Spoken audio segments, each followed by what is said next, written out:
来看赘婿老公是绝世战神，大半夜的长腿女总裁唐慕雪正急得团团转，原来是她那个入赘的傻子老公秦宇还没回家，她心里隐约预感到这个可怜的男人可能在外面遇到了什么麻烦。这女总裁还挺关心傻子老公的嘛，难得一见的好老婆。而此时在偏僻的江边码头，几个黑衣壮汉正拖着一个大麻袋，准备毁尸灭迹。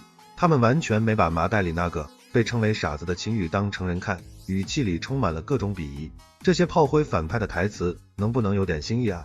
带头的老大更是嚣张地提起唐慕雪这个江城第一美人，心里还盘算着把秦宇这个废物送走之后，自己好找个机会去唐家把那位绝色总裁给据为己有。癞蛤蟆想吃天鹅肉，也不撒泡尿照照自己啥德行。麻袋里的秦宇此刻还在嘟囔着要找老婆，这副傻样让反派们笑得合不拢嘴。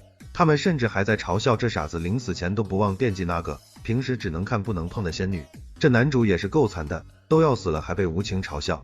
就在这群小喽啰肆无忌惮的满嘴喷粪时，带头的大哥因为提到了不该招惹的郑大少，赶紧呵斥手下人闭上臭嘴，麻利的将装有秦宇的麻袋直接扔进了冰冷的江水。这群反派也是干脆利落，一点都不拖泥带水。随着扑通一声巨响之后，秦宇沉入了江底。然而这个瞬间却成了他命运的转折点，他的脑海里突然出现了一位仙风道骨的高人，正在对他进行最后的临别嘱托。金手指终于上线了，快给我看爽的！这位师傅将压箱底的绝学炎天诀交给了秦宇，并告诫他在修为没有大成之前，绝对不能强行修炼，否则会有失忆的风险。而这也就是秦宇傻了5年的真正原因。原来这傻子老公是装的，这套路我熟。5年前的秦宇为了追求力量，导致神功反噬而流落街头。幸运的是他被唐慕雪选中当了赘婿，虽然这5年里受尽了嘲笑，但也算是有了一段难得的清静日子。吃软饭能吃得这么理直气壮，也是没谁了。如今他因为这冰冷的江水刺激，竟然恢复了全部记忆，而且体内的炎天诀也已经达到了圆满境界。他发誓要让那些羞辱过他的人付出代价，先拿这帮杀手祭旗。男主终于要大开杀戒了，前方高能预警。岸上的几个杀手正美滋滋地看着手机里刚到账的1000万，这笔丰厚的报酬让他们决定今晚去夜总会好好消费，完全没意识到身后的江水里正冒出一个杀神。这群傻缺还在这做美梦呢，死到临头了都不知道。这帮人原本还以为是江里闹鬼了，结果回头一看，发现竟然是刚才沉底的秦宇，不仅没有死掉，反而还像个没事人一样站在他们面前。这种离奇的景象简直吓破了胆，见鬼了吧！男主这出场方式够惊悚的。杀手老大很快就恢复了横蛮的本色，他觉得这个傻子肯定是命大游了回来，于是又想出恶毒的主意，让秦宇爬过来跪下磕头，甚至还想继续玩弄这个可怜虫。这老大智商感人啊，还在这作死呢。可惜此时站在他们面前的已经是觉醒后的杀神秦宇，他根本不想听这些废物的求饶或者是恐吓，只是轻轻动手，就把这帮不可一世的家伙送去见了阎王，秒杀全场，这逼装的给满分。正当秦宇准备处理后续事宜时，一个自称吴大师的高人出现了。这老头还要摆出一副武林前辈的架势，让秦宇的饶人处且饶人，甚至还拿什么武道规矩来压人。这老头是跑出来送人头的吧？秦宇最看不起这种倚老卖老的东西，直接一巴掌扇过去，并大声质问对方这种年纪都活到哪里去了。这凌厉的气势让自诩不凡的吴大师当场就吓得两腿发软，这波打脸太爽了，看你这老骨头还敢不敢倚老卖老。面对秦宇恐怖的实力压制，那帮原本不可一世的混混纷纷跪地求饶。他们交代了幕后黑手就是郑敬辉，而杀人的目的竟然仅仅是为了夺取秦宇的老婆唐慕雪，这反派的动机也太老套了吧。秦宇在得知真相后，眼中寒芒闪烁，他并没有留下这些杀手的性命，因为这种人渣留在世界上也只是浪费空气。他决定尽快去郑家把这笔血债彻底清算干净。男主这杀伐果断的性格我喜欢。此时的唐家豪宅内，妹妹唐慕瑶正极力劝说姐姐赶紧和那个傻子离婚。她觉得姐姐这种天姿国色配一个傻子简直是糟蹋，还不如趁早找个豪门大少嫁了。这小姨子也是个势利眼啊。秦宇就在这个时候推门而入，他的眼神中不再有以前那种呆滞和傻气，反而透着一种让人不敢直视的威严，这让平时习惯了欺负他的唐慕瑶瞬间感到了压力。男主气场全开，霸气侧漏啊。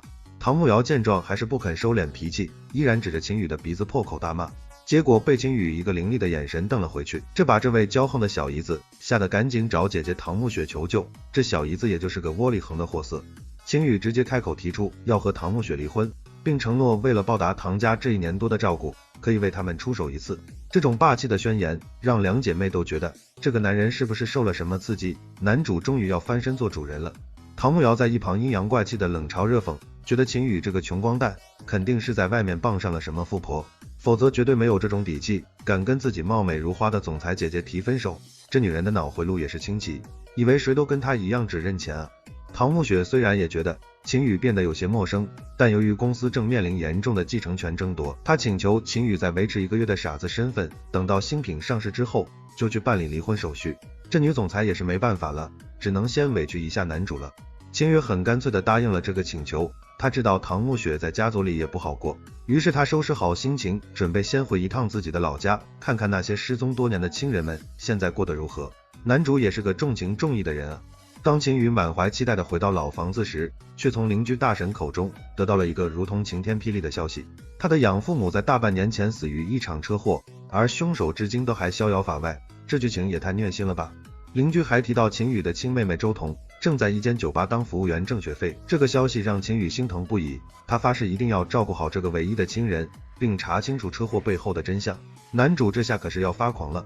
秦宇在父母灵前磕头谢罪并许下重誓，随后他在路边偶然遇到了江城顶级豪门顾家的老爷子突然发病，周围的人都束手无策，只能眼睁睁看着老爷子受罪。男主又要开始装逼了。秦宇一眼就看出了顾老爷子喝的药茶有问题，直接出言提醒，如果继续喝下去就是催命符。这番狂妄的话引来了顾家保镖的极度不满，甚至想要对他动武。这帮保镖也就是一群饭桶。结果老爷子果然按照秦宇的预言，当场吐血倒地。顾家这才意识到眼前这个不起眼的年轻人是个深藏不露的高人，赶紧卑微的恳求秦宇大发慈悲救老爷子一命。打脸来得太快，就像龙卷风。秦宇随手施展了几下精妙的医术，就让顾老爷子转危为安。顾老爷子这种大人物在鬼门关走了一遭后，对秦宇崇拜得五体投地，当场就掏出1000万作为酬谢金。这医术也太牛了吧，神医下凡啊。拿着这笔钱，秦宇首先想到的就是给妹妹周彤交学费，他拒绝了顾老爷子后续的重礼，只是留下名片后就匆匆离去。他现在最想做的事情就是去酒吧找妹妹。男主这是金钱如粪土的态度，我佩服。在嘈杂喧闹的酒吧里，秦宇终于见到了那个正在辛苦工作的妹妹周彤。阔别多年的兄妹重逢并没有想象中的矫情，更多的是一种失而复得的喜悦和对往事的唏嘘，这亲情线也挺感人的。周彤虽然很惊讶哥哥竟然恢复了正常，但由于还要继续打工赚钱，所以没敢聊得太久。秦宇坐在一旁静静地守护着妹妹，这种温馨的场面却被不远处的目光打破。这该死的反派又要出来捣乱了。唐慕瑶此刻也正好在酒吧和闺蜜聚会，她们看到了和美女坐在一起的秦宇，纷纷嘲笑这个傻子赘婿肯定是在外面鬼混，甚至觉得唐家的脸面都被他丢尽了。这女人的嘴真是比毒蛇还毒啊。与此同时，酒吧里发生了调戏事件，一个自以为是的富二代正在骚扰周彤，还要逼着这位柔弱的姑娘道歉，这让一旁观察情况的秦宇瞬间就攥紧了拳头。这富二代是在找死吧？那个名叫何凯的纨绔子弟，仗着自己是江城10大家族之一的身份，在酒吧里横行霸道，甚至还要当众羞辱想要替人出头的唐慕瑶，态度简直是嚣张到了极点。这小子等下会被揍得很惨吧？何大少见唐慕瑶长得漂亮，竟然还要强迫对方陪自己去吃宵夜。唐慕瑶搬出唐家的名号，却被对方嗤之以鼻，因为在真正的豪门眼里，唐家不过是个二流势力。这富二代也太狂妄了吧！关键时刻，秦宇再次挺身而出，挡在了妹妹和小姨子面前。他那冷漠的眼神和坚毅的背影，让唐慕瑶产生了一种错觉，仿佛这个傻子姐夫真的变成了可以依靠的战神。男主这英雄救美也是够俗套的。围观的群众在得知秦宇身份后，都在冷嘲热讽，觉得这个著名的傻子赘婿肯定会被打成残废，却没想到秦宇只是随手一挥，就将靠近的保镖全部震飞了出去。这帮路人甲的眼光真差。秦宇并没有停手，而是直接让何凯跪下道歉。何凯这种娇生惯养的少爷哪受过这种气，立刻命令所有的贴身保镖一起上，发誓要让这个不知死活的家伙血溅当场。这富二代还没意识到自己惹到了什么人，可是那些练过家子的保镖在秦宇面前脆弱的像纸人。周彤虽然担心哥哥闹大，但看到秦宇如此威风凛凛的样子，心里也对这个多年不见的哥哥产生了一丝敬畏。男主这身手也太强了吧！秦宇让妹妹先回去休息，他要独自一人留下来处理这帮垃圾。何凯见势不妙，赶紧打电话给家里搬救兵。这种打了小的来老的套路，在现实中总是不停上演，真是没完没了。何凯的父亲带着一大群人马，杀气腾腾地赶到了酒吧，结果还没等他看清凶手的样子，就被秦宇用一颗碎石子打断了儿子的另一条腿，场面一时间极度血腥，这手段也太残暴了吧，不过我喜欢。何家这次连黑白双杀，这2位顶级武道高手都请了出来，原以为可以轻松拿捏秦宇，谁知道这2位高人在秦宇手里连一招都没走过，就被直接废掉了全部修为，这俩所谓的高手也太菜了吧，不堪一击啊！就在双方僵持不下的时候，酒吧的幕后老板血罗莎优雅的登场了。这位在江城地下世界赫赫有名的女王，原本想要平息干戈，却被秦宇那句你算什么东西给问住了。男主这脾气也是够火爆的。血罗莎并没有因为秦宇的无礼而愤怒，他敏锐地察觉到眼前这个年轻人极有可能就是灭掉狼门的神秘高手，于是这位心狠手辣的女强人破天荒地选择了退避。这血罗莎还挺有眼力见的吗？失去靠山的何家老爷子不得不忍辱负重，在众目睽睽之下带着儿孙给秦宇下跪道歉。这一幕让周围所有围观的人都目瞪口呆，纷纷猜测秦宇到底有什么通天背景，这反转也太快了吧，大快人心。血罗莎甚至还放低姿态，亲自送秦宇出门，并承诺以后会照顾好周彤。这种来自顶级大佬的讨好，让躲在后面的唐慕瑶看在眼里，心里翻起了一阵惊涛骇浪。这小姨子也该见识见识男主的真本事了。秦宇坐上血罗莎安排的豪车，准备送妹妹回家。周彤还在天真的询问哥哥是不是真的在给富婆当上门女婿，这让秦宇一脸无奈，只能用还行这2个字敷衍过去。这妹妹也太可爱了吧。唐慕瑶此刻已经彻底改变了对秦宇的看法，她觉得如果姐姐真的和这种有实力的男人离婚，那绝对是家族最大的损失，于是她决定要当一个最强力的撮合者。这小姨子也是个墙头草，风往哪吹她往哪倒。隔天早晨，唐慕瑶一改常态，对着秦宇大献殷勤，这让习惯了被嫌弃的唐慕雪感到非常疑惑。她不明白一向高傲的妹妹为什么突然会对傻子姐夫如此温柔体贴，这女人的心思真是让人猜不透啊。秦宇找了个借口出门去买手机，实际上是为了避开这2个女人的喋喋不休。唐慕瑶则趁机在姐姐面前疯狂安利秦宇的好处，甚至还想让2人弄假成真，彻底转正。这小姨子也是够操心的。何家那边却不打算就此善罢甘休，何家老爷子觉得武道高手虽然厉害，但也有软肋。他查到了周彤的住处，并准备绑架这个小姑娘来威胁秦宇交出性命。这老家伙真是冥顽不灵，还敢来送死。老谋深算的何老爷子还调集了一批重火力枪手，准备在深山老林里给秦宇设下必死之局。他们幻想着只要有了热武器，再厉害的武者也只能乖乖跪地求饶。这老家伙的想法也太天真了吧。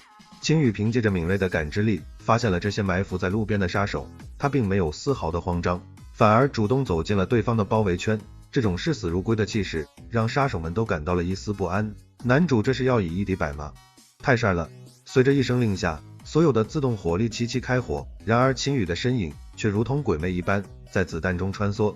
这种违背物理常识的动作让车里的何老爷子吓得心脏差点停止跳动，这身手也太变态了吧，简直就是开挂啊。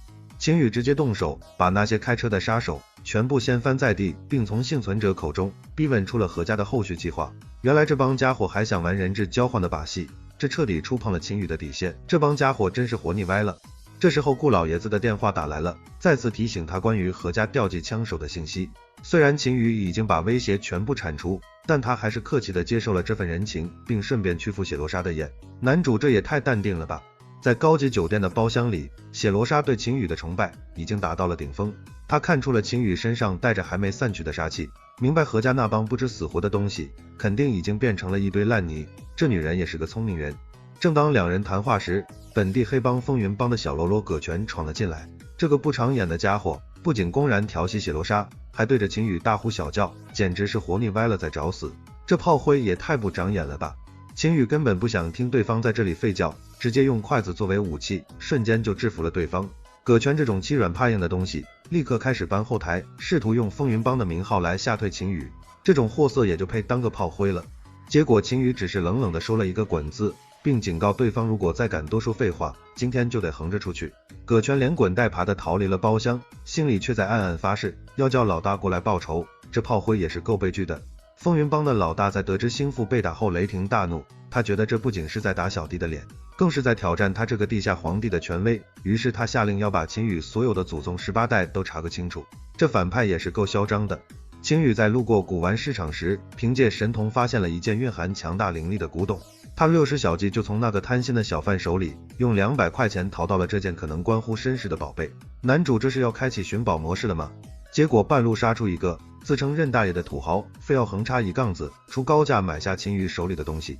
秦宇并没有理会这种有钱没地方花的二愣子，拿着东西就准备转身离开。这老头也是够烦人的。这位任大爷在当地也是个有头有脸的人物，他见秦宇不给面子，直接开启了威胁模式，甚至扬言要让秦宇下半辈子只能在轮椅上度过，语气非常之恶毒。这反派的台词也是够老套的。巧合的是，顾老爷子此时刚好带着人马赶到现场，他在得知有人要对秦宇不利后，当场就对着那位任大爷一顿臭骂，直接利用顾家的权势将其压得不敢抬头。这老头也是个势利眼啊！任大爷这种见风使舵的小人物，在看清形势后，立刻自己把自己打成了猪头，给秦宇赔礼道歉，场面滑稽的像个小品。秦宇也懒得计较这些蝼蚁的无知行为，这种货色男主都懒得看一眼吧。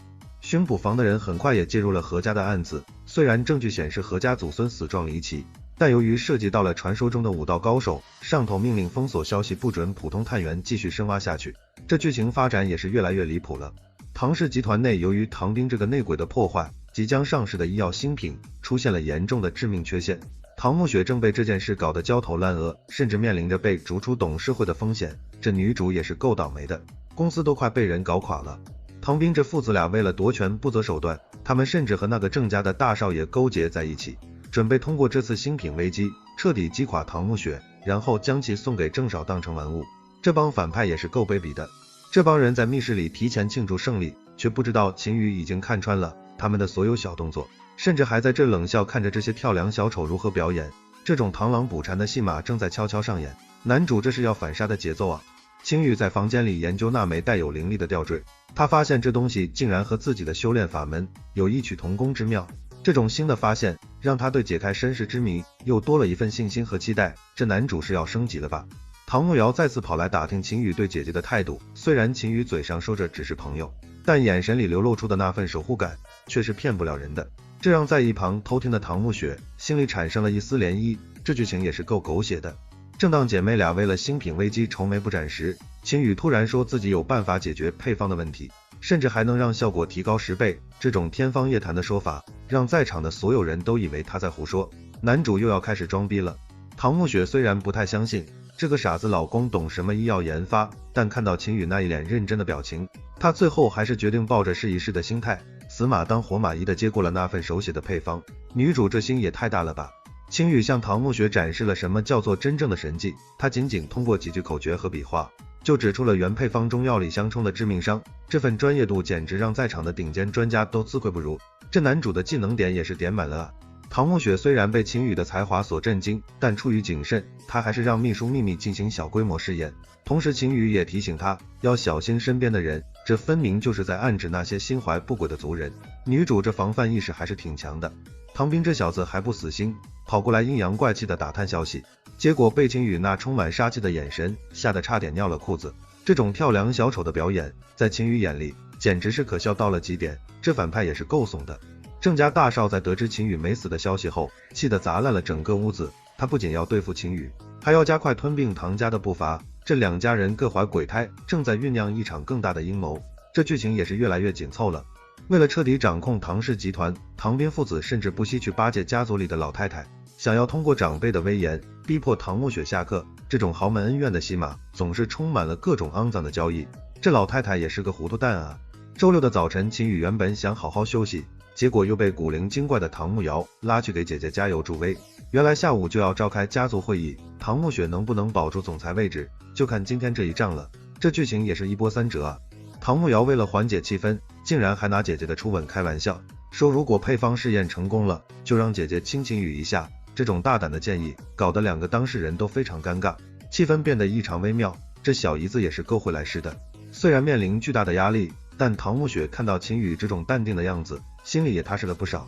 她决定带着秦宇一起参加家族会议，也要让那些心存歹念的亲戚们见识什么是底气。女主这是要霸气侧漏了吗？